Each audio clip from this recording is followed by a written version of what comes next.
biggest issue with Christian leadership is that what exactly is it? And how do we define Christian leadership?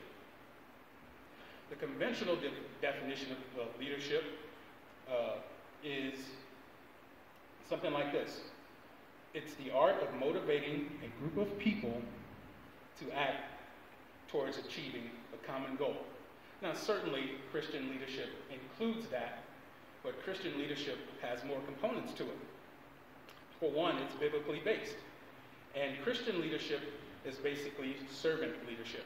So if you want a definition of Christian leadership, you really have to look to what servant leadership is. And in the text, Leadership Theory and Practices, written by Peter Northouse, he describes servant leadership as servant leaders put followers first. They empower them, and they also help them develop their full and personal capacity.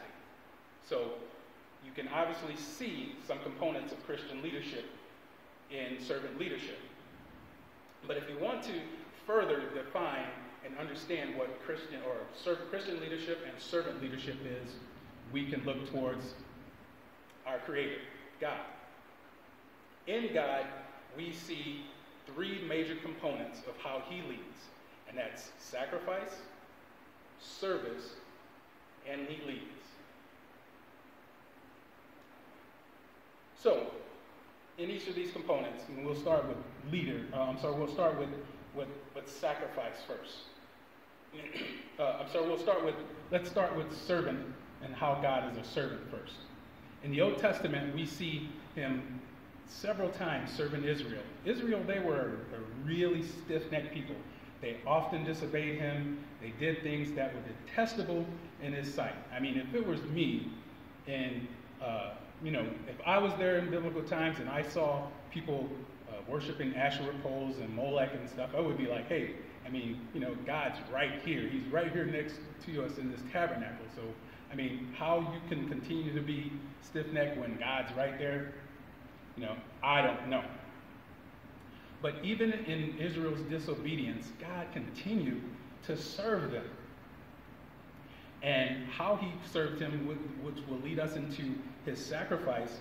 And He told them in Jeremiah 31, verse 31 through 34, God spoke to the prophet Jeremiah, and He said, I will make a new covenant with the Israel of people. Again, He's serving them by making a new covenant with them and with the people of Judah. And it will not be like the covenant of their ancestors when I took them by the hand and led them out of Egypt, because they broke my covenant. And again, even though they were disobedient, they broke their covenant, He continued to serve them. Though I was a husband to them, declares the Lord. And then He continues, I will make a new covenant with them, and I will put my law in their minds and write it on their hearts. I will be their God, again, serving them, and they will be my people. And this verse leads us to talking about the new covenant. And in that new covenant, we see the component of sacrifice in God's servant leadership. And in His sacrifice, He came down as a man, as we are, and dwelt among us as us, and He suffered, died, and was buried. That's the greatest sacrifice ever made, in my opinion. And then after that sacrifice, He rose again to serve us again. He conquered sin and death. He rose, conquered sin and death, and gave us a way to salvation. That is the greatest servitude. I don't know if you can name me something that's a greater servitude throughout the course of history. Please tell me, because I don't know. But in the life of Jesus, He makes it absolutely clear that even though He's God, He did not come down to be served, but to serve. And there's a couple of verses that He proclaims this. The first one is in John 10:11, where He says, I am the good shepherd. Now, a shepherd is absolutely a leader. A shepherd leads flocks of sheep. But in the next part of the verse, He says, the good shepherd lays down his life for his sheep. Again, He leads, he sacrifices. And in this next verse, he tells you that not only does he sacrifice and leads, he actually serves. In Matthew 10:42 through 45, Jesus said, "You know those who are regarded as rulers of the Gentiles lord it over them." Now again, he's talking about conventional leadership of the time. The Gentile kings and rulers of that time ruled with an iron fist. Their leadership was about power. Their leadership was about authority. But here, when Jesus is talking to the Christian leaderships of the time, the disciples, he tells them, not with you. Instead, whoever wants to be great among you must be your servant. Now again, he said servant, he didn't say ruler. And whoever wants to be first must be slave to all. For even the Son of Man, Jesus, did not come to serve, but to serve and give his life as a ransom for many. Now again, in these verses, we see the major or the three aspects of servant leadership, which is Christian leadership. Sacrifice. We see service. And we see that he's leading because he is God. He is the Son of Man. He leads it all. So, Christian leadership is about servitude and servant leadership. Now, if you're still trying to understand what servant leadership is, and that and really don't understand the importance of servant leadership, we can look at the example of parents. Now, parents are the single most largest servant leadership group in the world. Every parent is a servant. Every parent is a leader, if they lead by God's example. Let me explain. So, when the mother is first conceived, right off the bat, we see sacrifice. Her body is sacrificed partly for the child. She gives up, it takes her food that she gives up certain lifestyles, she gives up certain habits, all in the service of this child. The father has to make sacrifices as well. Now he has to sacrifice and serve the mother. In the service of the mother, he has to take care of her, he has to make sure she's well fed, she's well nourished, all in helping the mother and the child. So in this dynamic of parenthood, we see that servant leadership is very important.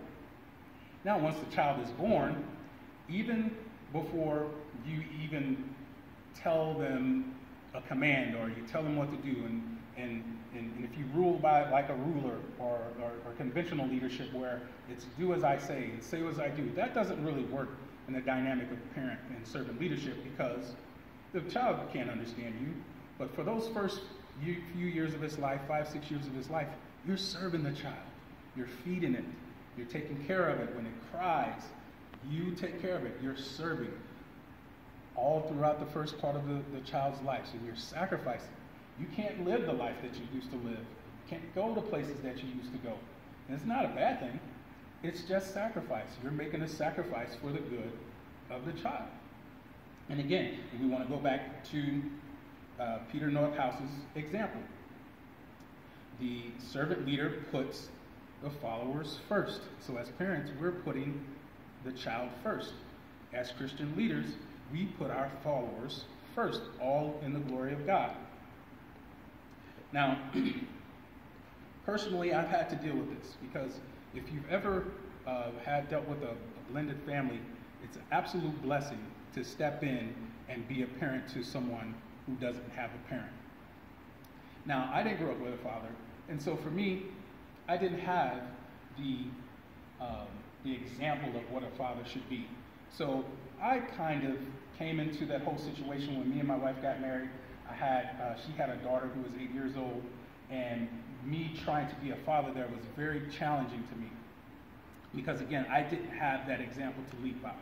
And so I made some mistakes, and one of the biggest mistakes I made was I was trying to lead without the other two components that is needed for a servant leader. I was leading as a conventional leader. I didn't have sacrifice and I didn't have service. And that, again, that caused some problems with us. And we ran into a situation where I was trying to be authoritative, and I was trying to be, rule and impose my will, and it didn't go over well. And so I prayed about it, and when I prayed about it, the Lord spoke to me. And at that time, when this incident happened, we had my 4-year-old, who's now 4, and he was around 1 or 2 years old. And God specifically pointed me to him in a relationship that I was trying to have with him. And he said, look at your son. You have not led him without sacrificing and without serving. That's what you have to do with her. Because I didn't have that relationship of sacrifice and service, I didn't have the leadership credit to go in and impose my will and my authority. So that's kind of how it is with Christian leadership. If you don't have sacrifice, and if you don't have service, it's very difficult to lead. That's why Jesus came down and sacrificed and served and led. So if you want the true definition of servitude and Christian leadership, it can be summed up in 3 words: sacrifice, service, and lead. Thank you.